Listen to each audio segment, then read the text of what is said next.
There will never be bars on my windows, or worries about when my next meal will come. I won't have to wonder why my life matters because I just know that it does, and it will, and it did. And that's all I need to worry about, is what kind of life do I want to leave behind when the grind of the day takes away all the energy that I have, so I just sit on the couch and play tiddlywinks, or eat and drink the same poison that my ancestors fought so hard not to consume. It consumes me to know that I won't have to worry about why my parents don't love me, because I know that they do, and they will, and they did, and that is all that matters at the end of the day when I'm wasting away all my time as I sit on the couch and worry about all the things I don't have to worry about.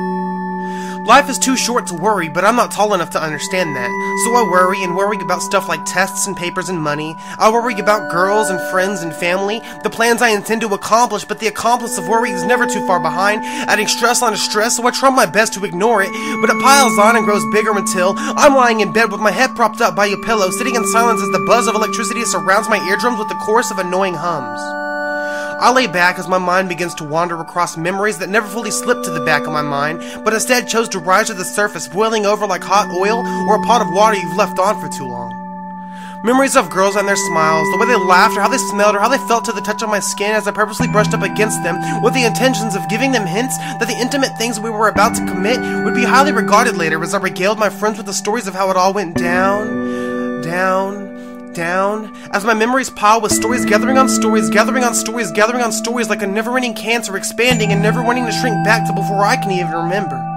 But worries have me looking at the future through the past, so alas, I can learn from mistakes and missteps and miscues to never misuse any lessons I have learned through the years of my younger days, when my biggest worry was if I would be able to stay up later than 9:30 or what I would wear the next day. Worries have gotten me down. But I know in reality that they always do, and they always will, and they always did, and worrying about why I worry so much is only making me worry more. So why even worry?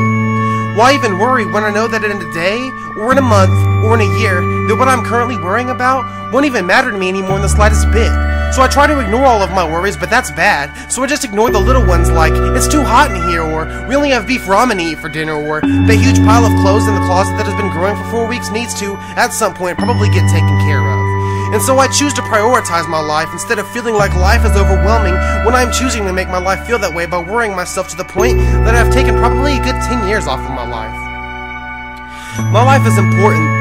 and especially more important than the little worries that constantly berate me on a daily basis. So instead of genuflecting to my stress that sits on my chest, I just brush that shit off, because I'm here to remind you to just sit back, relax, and enjoy the simplest things in life. Because at the end of the day, when you're wasting away on the couch, sipping a cold beer and watching the game, because you fucking deserved it.